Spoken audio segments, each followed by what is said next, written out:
Welcome. So this is our Preserve and Prosper class, the first one. So we're very happy to have you guys. My name is Patricia Schultz. This is Kathy Schaefer. And we're going to go ahead and get started. We're running a little behind, so we're just going to get started with the opening devotion.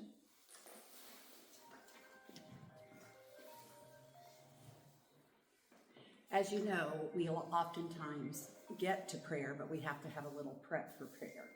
So food is a fundamental part of the expectations raised in the New Testament, and the Bible has a lot to say about it. From the very beginning, God provided food for his creation, and throughout the scriptures, we see food used as a symbol of provision, sustenance, and even spiritual nourishment. Whether it's the manna in heaven in the wilderness or the bread and wines of communion, food plays a central role in the story of God's relationship with his people. One of our goals here is to help people with simple understanding of the basics of food preservation, and maybe in our world today, a little bit of cost containment sentiment. But our opening prayer is, or thought, is a satisfied person does not enjoy simple pleasures, but those in need appreciate even the smallest things. And what we're hoping to do is to do good with small things.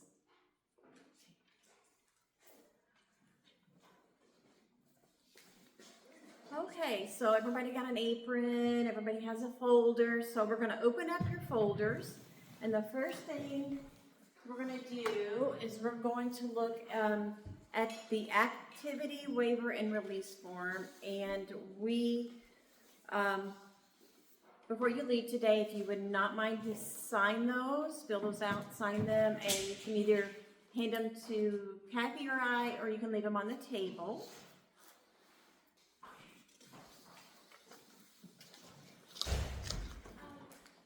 You can go ahead and sign in if you'd like and grab an apron.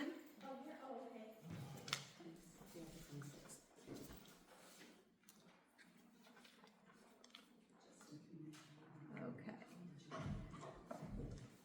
So then I would really like just to go around the room, introduce yourself, and just tell the group why you're here, what makes you interested in your food preservation. And we'll start with Faye. We'll start with you, Faye. I'm here because you can always learn something new. I worked at CAN for years, and I don't know as much now as I used to.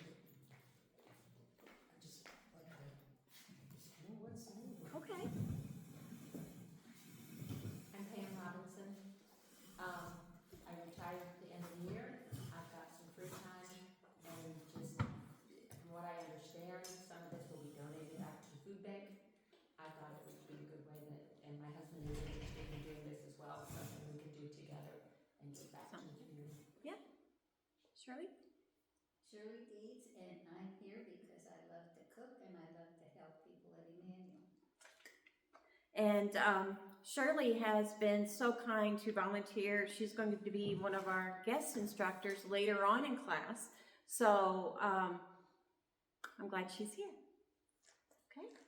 I'm Cheryl Berkmeyer, and I actually do some canning and freezing myself, so I thought, I'd see if I could maybe help Okay. out a little bit too. All right. Yes. Good. I'm Lauren Richardson, and my husband and I do some canning at home, and he likes to hunt, and I garden, so it's a That's awesome. big thing, I guess, in our life, providing for our kids and our family and stuff. Okay.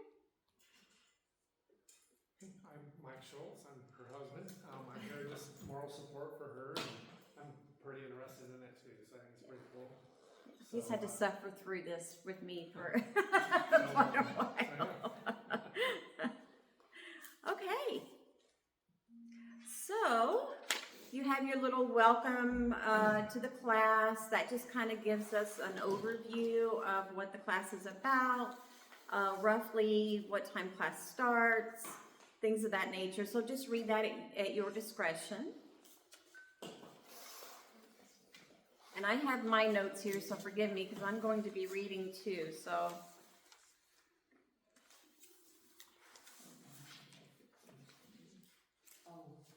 Okay. So in your welcome sheet, we were talking about the future class schedules and times. This class will be every other Saturday, starting at noon.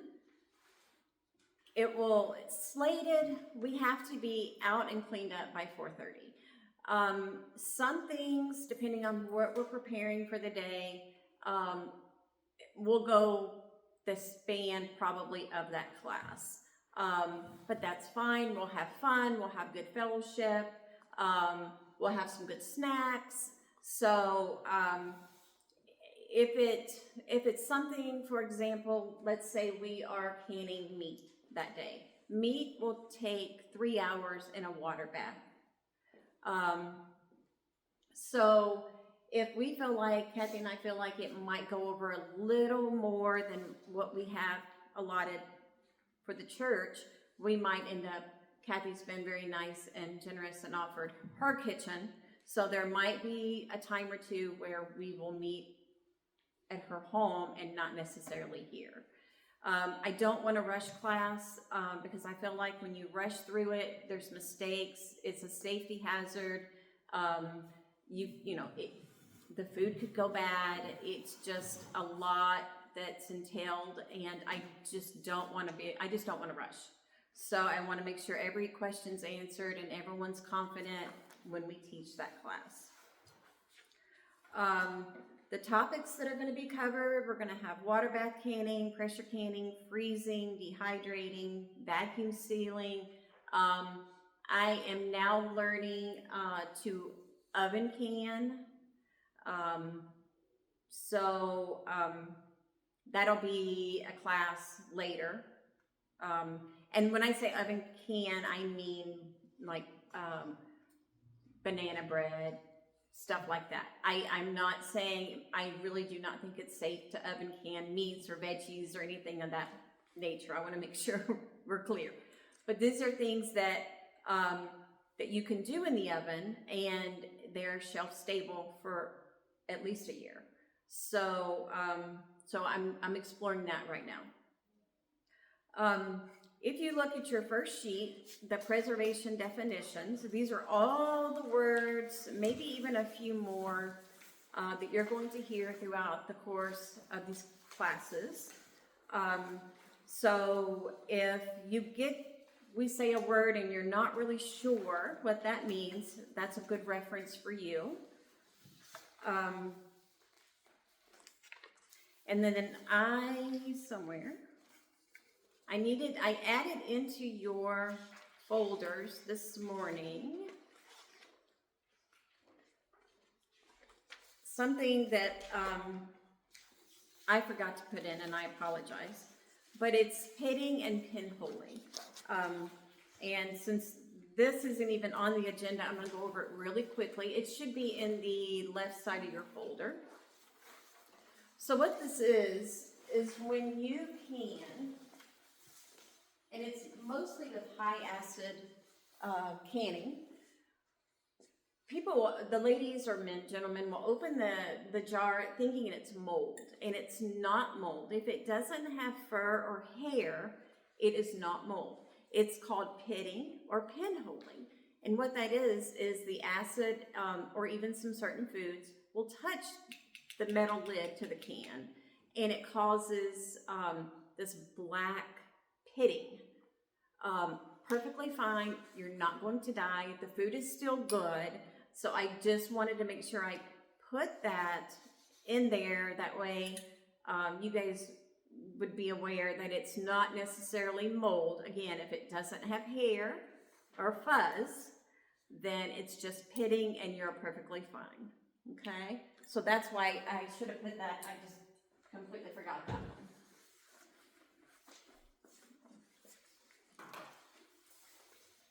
Okay, so for each class, the next subject, for each class, you'll need maybe a notebook. a pen. I have some provided. You're more than welcome to take them today. Bring your class folder. Obviously, we might be giving you way more information than those little bitty folders can hold. So feel free to switch them out if you need to. Put them in the order you want. It really is no big deal. We've discussed this, and what we think we're going to do is whatever we are going to be preserving for that class, each individual person would need to bring their food. We have the jars, we will have the equipment, but say we're going to be canning milk, we would ask that you would bring your gallon of milk or whatever milk you desire. Some people are lactose intolerant, so bring your own milk. When we do ghee, bring, your butter. And then we're just, I think we're probably all just going to kind of share if we're all in the same group of not being lactose intolerant or whatever, but if everybody just contributes, then everyone would be able to take something home. We just don't have enough equipment for each person to do their own. So we could always mark the jars with a permanent marker if you specify you just rather not share. We'll work around it.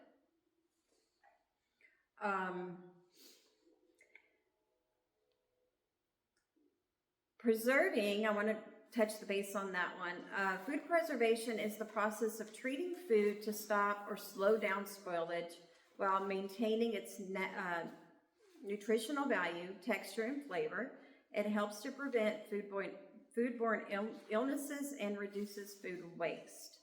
I should have brought my insert for our news and notes, but when I that article came out and that was just very profound to me, how much waste we have in the U.S. And the more research I've done, this is a lost art. A lot of the younger generations, they don't know how to preserve it. Maybe they don't have time. Maybe, it's just busy, run. You've got sports and school activities or things of that nature. So it's a run to McDonald's or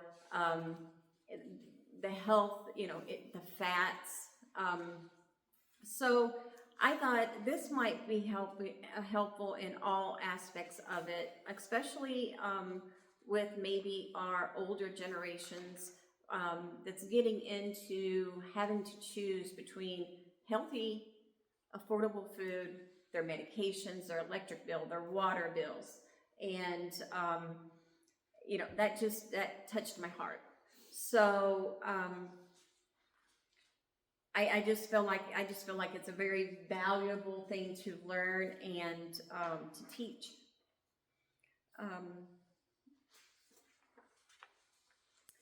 And then if we can take it one step further, Florida was hit with the hurricanes. And if you've watched the news or if you've seen anything on YouTube or TikTok or read the papers, there were a lot of families devastated. And they had no water, no electric. They've lost everything in their refrigerators, their freezers. And this is another reason why I feel like preservation is a very good route. Because a lot of this, you would not think, for example, canning milk, you would have to keep it in the refrigerator. It's shelf stable. It's cold, dark place on a shelf, and it will last indefinitely because you've processed it. So just certain things, anything could happen. Anything could happen to any of us. And we should be food stable. There's no reason why we shouldn't be food stable. So, so that was another reason why I thought it would be a great idea to have this class. I think another food for thought, just to add to that, is, the history of preservation started to help when we didn't have refrigeration. Yep. Canned meats on the shelf, and canned everything on the shelf. You had a cellar or a basement, but you didn't have a refrigerator. And the first refrigerators were what? They were block, and they had block ice in them. The other thing is, I think, even though we have an organic focus today on food and food preparation, I think right here's your history of organic in the lived experience. And just think, with all of our modernization, the recent E. coli with McDonald's and the meat and the onions, you know, some of this return to safety, and the other is a return to it could help us. Florida got hit with 3 big, in different geographic areas of effect, and maybe this would be the way to get emergency supplies to them while they're still in 72 and 84 hours of no electricity. Think of also the stench and the garbage when all of this compiles, you know, and so there's risk to bugs and exposure and health just in that atmosphere. So if we can assure them, or we could ship them stuff like this. Also, right here in our own town, we don't know some of the living situations for some of the people that use our food bank. They may not have a sustainable refrigerator, or if they do, it's on the borderline function, you know. So again, we're hoping that the basics of this, combined with what you guys are interested in, and we grow a perspective of helping as well as keeping it economical. I couldn't have said it any better. You can tell she's so, she's very used to speaking in front of others, and I get so tongue-tied and so nervous. So just bear with me, I'll get there. This is And you're just, doing fine. I'm stepping outside my comfort zone. Sincerity of heart carries a lot of projects. So, and one more thing I thought about, the reason why you would maybe want to can, it's a good tradition. I hold very fond memories of my family and I canning, and it was a good family activity, and those are memories that I'm going to take with me till I die, and that's also my inspiration for even continuing to do it. Because it just, I don't know, it just brings warm fuzzies to me, the memories of it. So, there's a whole gamut of reasons why, but. So the next thing I want to go over is safety. And this, and Kathy and I agree completely on this. Safety should be the number one thing in the canning world. There are so many steps, and they're not really that time consuming, but if you miss one step, just say you're distracted, you're in a hurry, the phone rings, or someone comes to the house, knocks on the door, and you forget, God forbid, to wipe your rims down before you put your lids on, the chances are your food is it's not going to seal correctly, it's going to spoil, now you've wasted your money. So I can't speak so much on pressure canning as I can water bath, but safety as far as putting something on the bottom of a water bath canner. If not, your jars will clink together, and then you're going to have broken jars inside your canner, and everything's going to be a mess. So there's just we're going to be very, very big on safety, making sure you go through each steps. So as we go through class, and when you're writing down I will have a lot of these canning recipes on paper, and just continue, if you take your own notes, to continue to write down the steps, because the more you write them, they're going to get stuck in here, and it's just going to be second nature for you to just do it no matter if you get distracted or interrupted. So altitude is also very important. So if you will turn into your, I'm trying to think how far it is in here. Thought I had it in order. Oh, I don't have a sheet in that for this. Altitude is very, very important. It does, where is it at? Looks like this. in There we go. It will play a part in how long you either, this is dual, whether you pressure can or water bath can, you need to know your altitude. Here, we are right under 1,000 feet in altitude, and so being under 1,000 feet in altitude, the recipes are going to be pretty much similar. duration. Yes, just to whatever you're reading or going by. So that's another reason you might get a recipe, say from Colorado. You look on Google and you find this, I don't know, recipe from Colorado. Obviously, their altitude is going to be way different than Indiana. So just always pay attention to your altitude in your recipes and making sure that it's not from someplace where their altitude is way off from ours, because you'll end up scorching your food. Okay?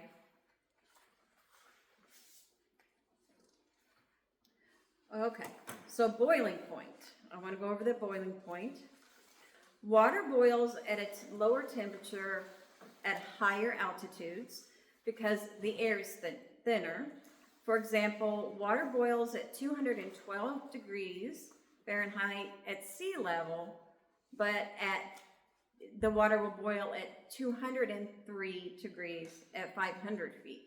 So I just want to make sure that I gave you that example, so why it would be important for the altitude. Okay, and then processing times.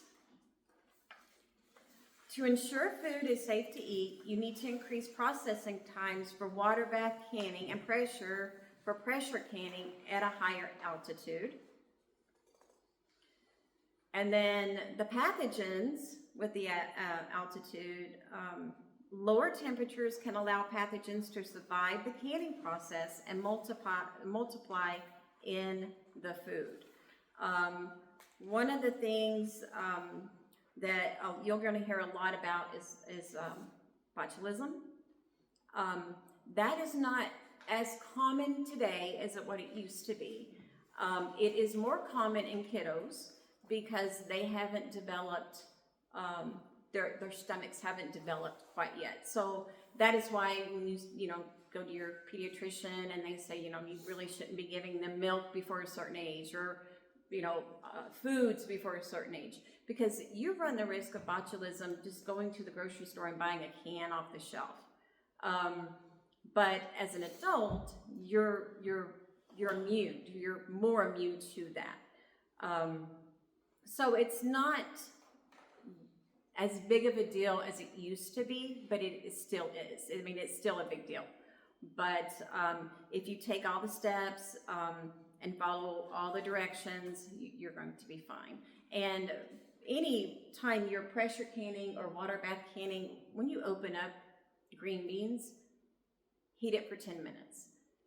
Boil it for 10 minutes, 10 to 15 minutes, and that will take care of that. But eating it straight out of the jar, unless it's fermented, like sauerkraut or pickled green beans, or you're safe there because it's got a higher acid in it. But as far as anything that's a low acid food, no matter how you prepare it, just cook it for about 10 minutes before you consume it, okay? One of the questions that I've recently had, and I have not looked it up yet, and maybe some of you already know the answer, but my families like to do a pan meal in the oven, and when they do the fresh vegetables, I'm not sure, because they've got 3 food groups, the meat, the potato, and the vegetable in there. I have not transferred my thinking yet to whether that's one set oven temperature is right for all 3 food groups. And I haven't been able to find anything that kind of addresses that, because I'm thinking a fresh green bean and a fresh potato and then a meat, even though they chop it finer. Are they doing it in the middle rack? Are they doing it with a higher oven first or whatever? So those are some of the questions I've got. How do we transfer it to some of the new meal prep, what we've known as established? So that's one of the things I'm hoping as we go and we share, we figure some of those things out. Because I still want it to be safe. Yes. And then they want to throw almonds on there. Okay, so are they already fresh, blanched, and toasted almonds that they put on there? Or what are we doing? You know, and I'm thinking, if we're not careful, we could contribute to, believe it or not, we're very careful about botulism because of the history, but what new bugs are we putting at risk because we haven't thought of that? And so I think maybe we'll be checking with like the extension office and the Purdue, you know, to double check what some of these new safety guidelines, because I think that's great, and it's certainly convenient for a family to do a pan oven meal, but I got a little concern there about, and then in a family you've got multiple digestive tracts, even though you might have the little one and you've got the teenager that you can't get enough in, and you want volume, but you're thinking of all of that as the conscientious mom. And I think that's one of my questions taking this, is because I too was raised like you with all of this in the background, and there were limited foods that were the priority for canning because of budget, and then eat fresh from the garden while the garden is fresh, you know, and all of that. So those are some of my questions. Yeah. I feel like all of us combined will bring a lot to the class. The way I do things may not be the way Kathy does things, or the way Kathy does things may not be the way Shirley has canned or done things before. So going forward, just, you know, be respectful of it's their kitchen, their rules. How they want to do things is their own way of doing things. We will not teach anything that we feel is unsafe or is going to make you sick or things of that nature, but just be respectful of other people's opinions and processes, the way they do things. And then one more thing I want to bring up, and then I'm going to turn it over to the pressure canning side for Kathy. Another thing, I'm in a couple of groups on Facebook with canning, and more often than not, the number one question that these women are asking, especially the new time canners, is, my food looks good, it smells okay, but when we eat it, it's very sour. Is it, you know, what did I do wrong? Am I going to get sick? The answer is no, you will not get sick. It's called flat sour. And what this is, back in the day, there was a process, and everybody did it, we did it, I'm sure you've done it, is when you take your food, for instance, in a water bath canner. My food's done. It's cooked for an hour, and I've left it in my canner to cool. The rule of thumb is you don't want to leave any food processed in your canner longer than it takes for either your pressure canner to regulate all the way down to 0, or for a water bath canner, 5 minutes. The reason why you do that is because it's holding in that heat, and you're not allowing it to cool at the room temperature. You're just kind of letting it, you know, just kind of sit there. Simmer, it's another simmer. Yes. Yeah, and that will create flat sour. Another thing that will create flat sour is when you take them out of the canner and you put them on your towel, you separate them, and then do not cover them with a towel. My family was huge on covering them with a towel. That is the number one way, best way for flat sour to ruin your food. It's still edible. You can still eat it. It's not going to hurt you, but it's not pleasant. And that's been an unlearning element for some of us, because my family too covered the whole thing. Yeah. And we had to unlearn that. Yeah, because of the flat sour. So I think it's just, you know, people have researched maybe more than what they did when I was younger, and so I don't know. I'm looking forward to this. I'm looking forward to learning. So. And the other thing is, if you've got known and established recipes and want to share them, you know, something that's worked well for you. We're kind of hoping possibly that it would grow into maybe a little bit of our own recipe book to help, you know, from the experience, so. That would be fun. So, as a fun element. I'll hand it over to Kat. Okay.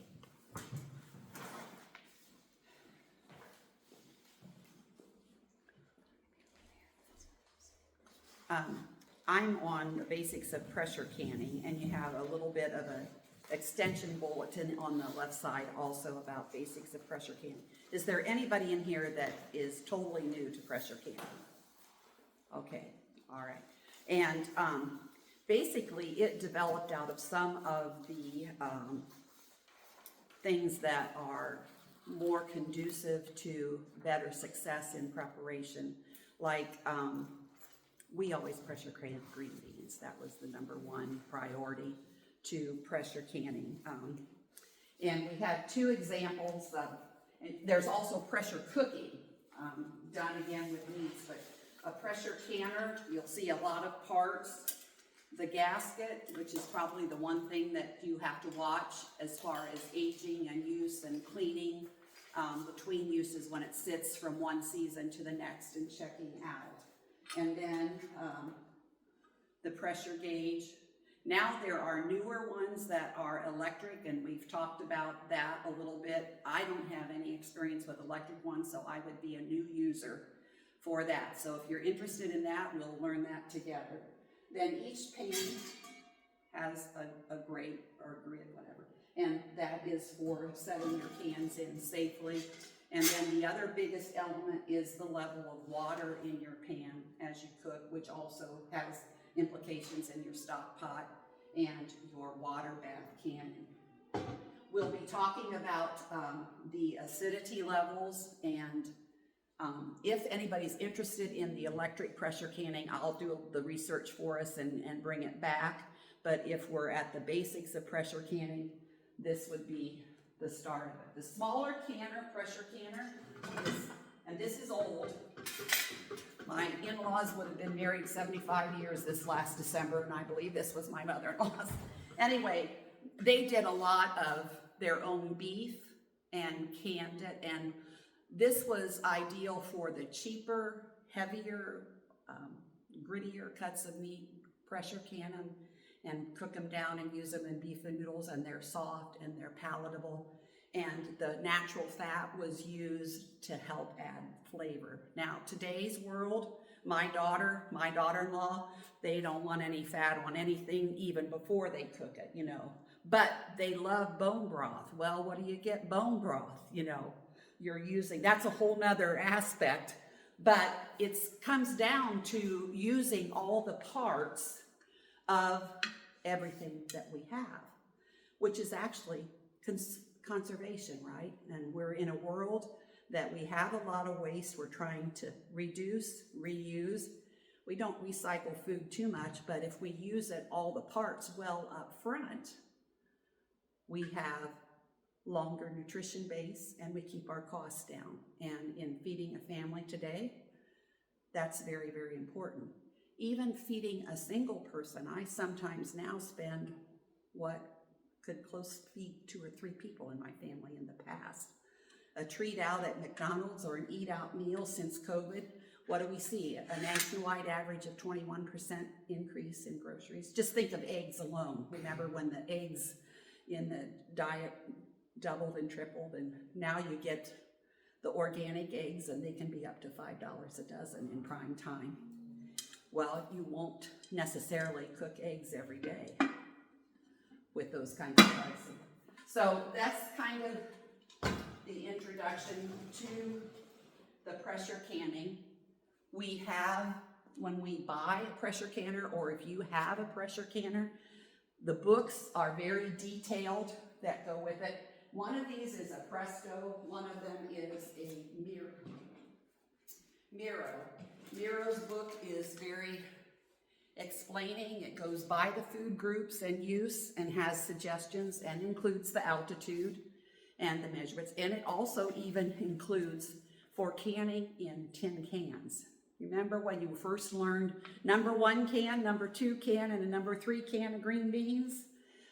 There's a reason. It's if you use a meat processor and they can the meat for you, which again might see a resurgence in interest based on some of these natural weather hits that we're taking. So this one is, there's an all-American canner that's in the history of production, and you might see that name out there. This is a canning and cooking. So remember, the pressure canner can be used for cooking as well as canning. We're emphasizing pressure canning, but that doesn't mean we might do some of the meat pressure cooked to can. But we got to keep our English straight while we're learning it. And then this one is for the pressure canner. And we have a new one over there, and then we have the old example that I showed you.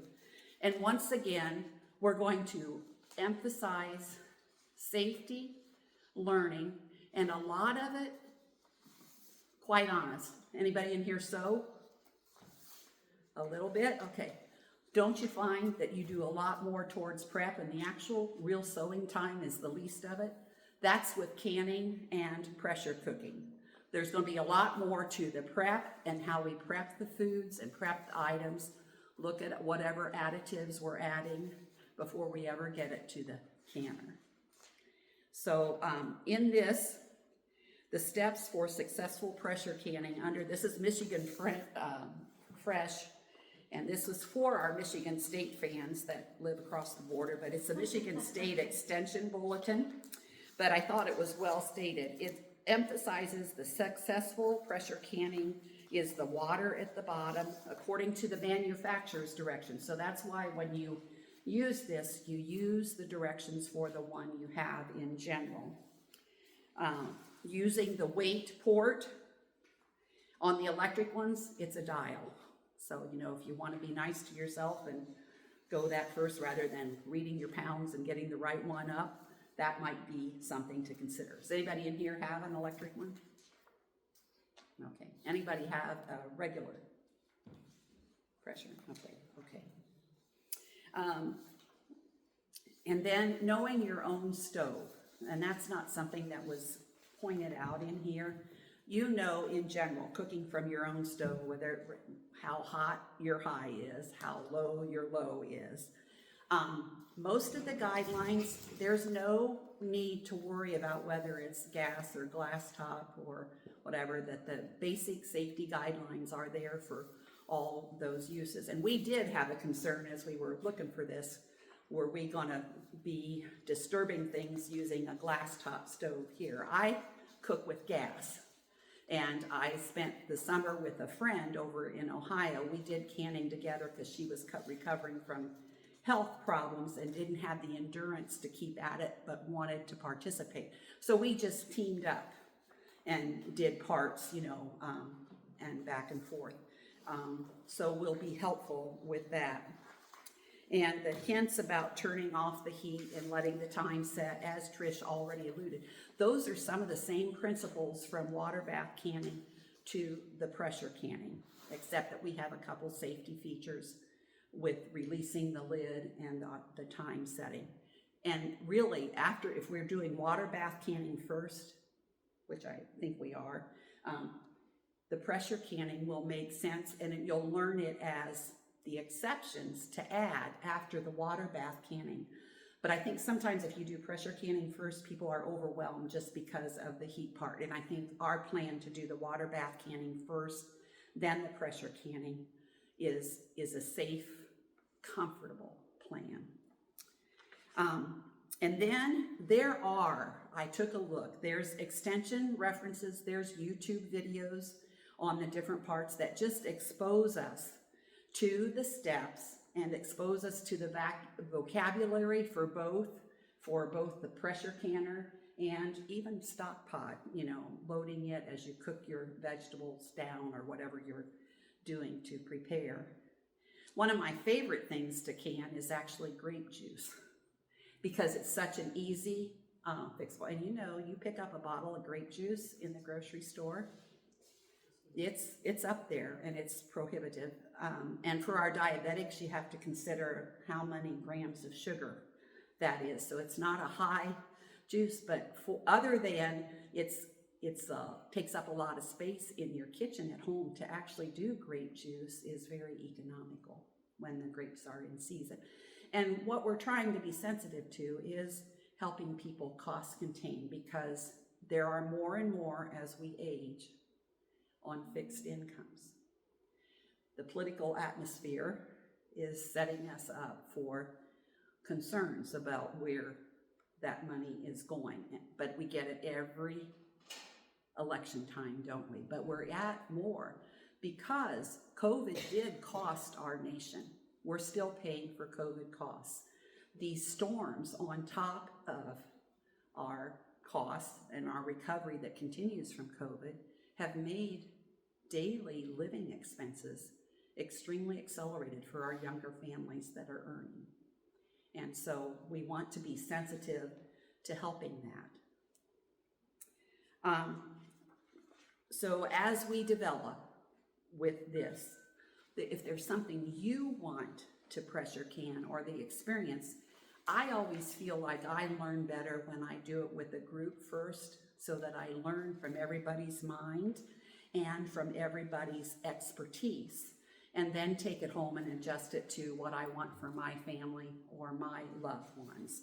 And I'm hoping that, yes, if you're going to make a mistake or do something, let's do it together in this, because we can all learn from it together. And I don't know about you, but I learn from my mistakes a lot quicker than doing it right first and then going along and all of a sudden I do it wrong and I have to go back and reverse and figure out what I did wrong. So we want this to be comfortable and we want it to be helpful. And my 2 suggestions to everybody as you come and go is, do you know more when you left today than what you came in with? And have we made it clear? If we're a yes on both of those questions after each class, I think we're on the win side. If we're not, we need those questions from you so that we can build it, because we're in it together. And I think everybody has hints that they don't realize they carry with them, that this is a share class. You know, it's not all about sender, receiver, give it. We want your input too, so that we all have fun. So the pressure canning will build after the water bath canning, and we're here for you, and I hope we haven't scared you off. So I want to touch base on something that Kathy said about, I'm bad about this too. If it's something like I'm trying to learn how to do the oven canning now, and I'm going to give you an example. I went to YouTube and I'm watching all these videos. I'm doing research. I reached out to my Facebook groups. And when you do that, when you get the process going and you start learning and you want to start branching out, I caution you to use your gut feeling. If it's something that was not discussed and it just doesn't seem right to you, please don't do it. Because people have different ways of doing a lot of things that are not safe. For example, one of my Facebook groups, I did the oven bread. The oven canning bread turned out perfect. It didn't have any problems with it. I was proud of it, so I took a picture and I put it in my Facebook group. And I had a young woman that commented on it. Oh my gosh, that looks so wonderful. I tried to do this with cornbread and my seals melted all in my oven. And I thought, so I said, can I ask how you oven canned it? And I said, please tell me that you didn't put the bread in the jar, put the seal and the lid on, and heated it that way. Yeah, you can't do that. The rubber on the lid will definitely melt. So I had to chuckle, but she had watched a YouTube video of another lady that did it. This lady, I'm not sure if maybe she got her directions mixed up and maybe didn't, I don't even know, but she got bad advice. So I would highly, highly caution you that if your gut says something doesn't sound right or that processing time doesn't sound right, because a lot of people go by European times and not American times because it's quicker.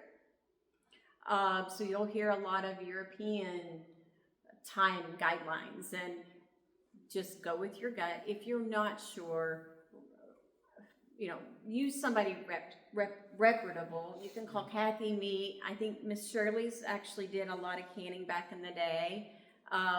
Stop her at church, ask her. So just use your best judgment, but I would not recommend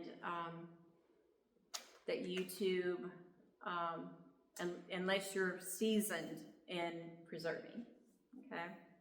The other thing is we like to use some of the more reputable food groups like the agriculture, and we're blessed in Indiana with Purdue's Agriculture College, the Extension Office, Extension Service, some of the Master Gardener out of the Extension Office would also be, and then the U.S. Department of Agriculture at the United States level.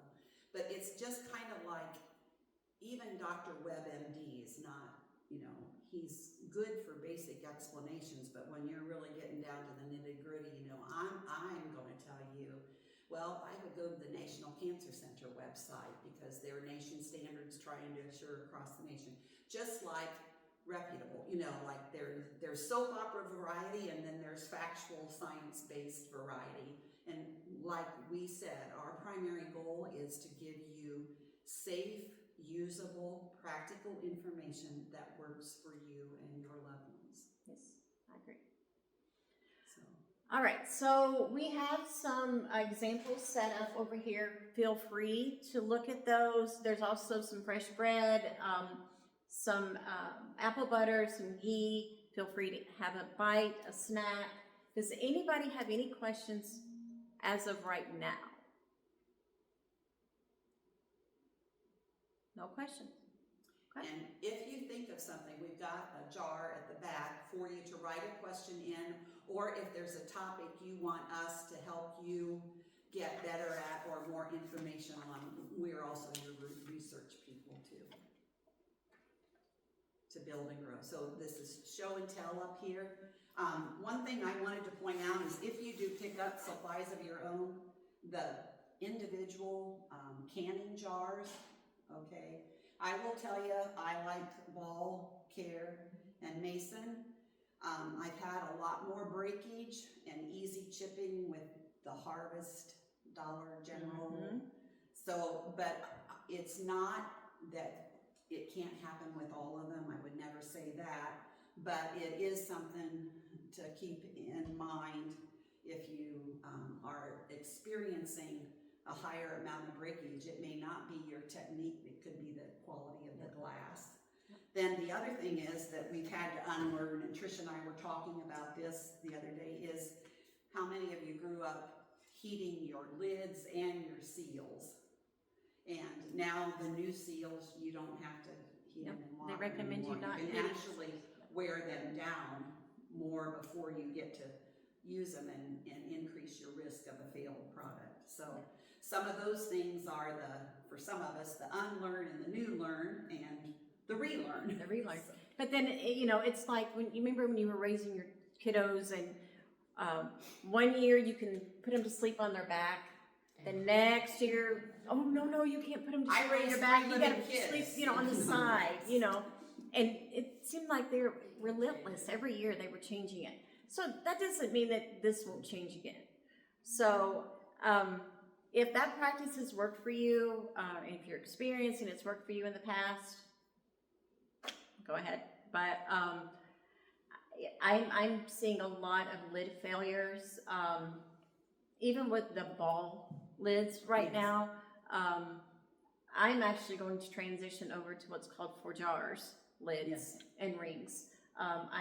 They guarantee their success rate. So it's just whatever you decide. What were they called? What was it called? 4 jars. Who makes them?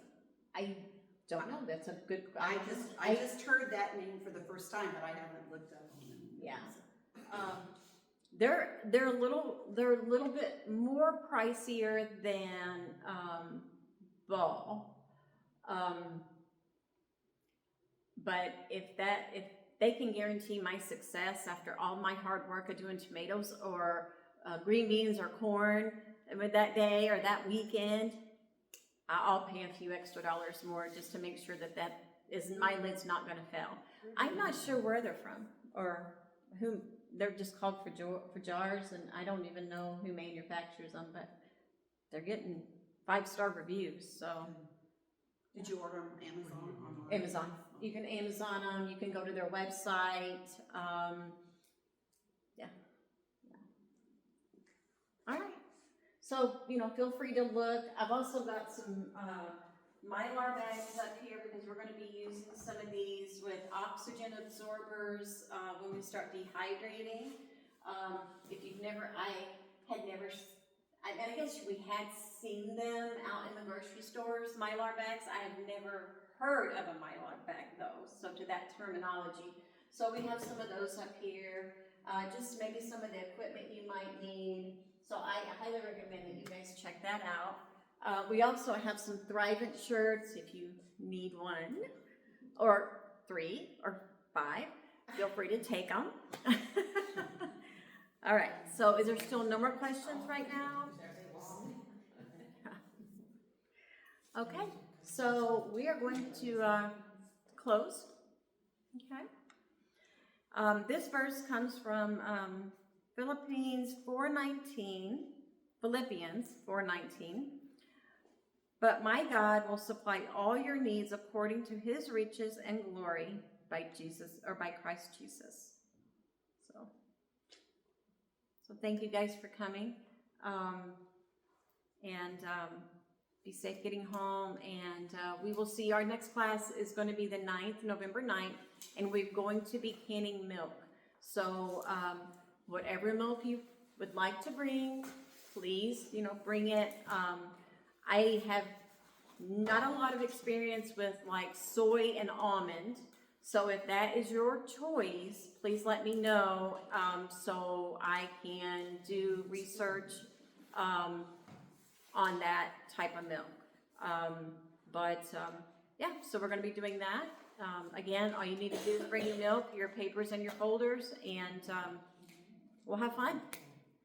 Okay. Trish, so like a gallon of milk, a half a gallon, what do you bring? I would do a gallon.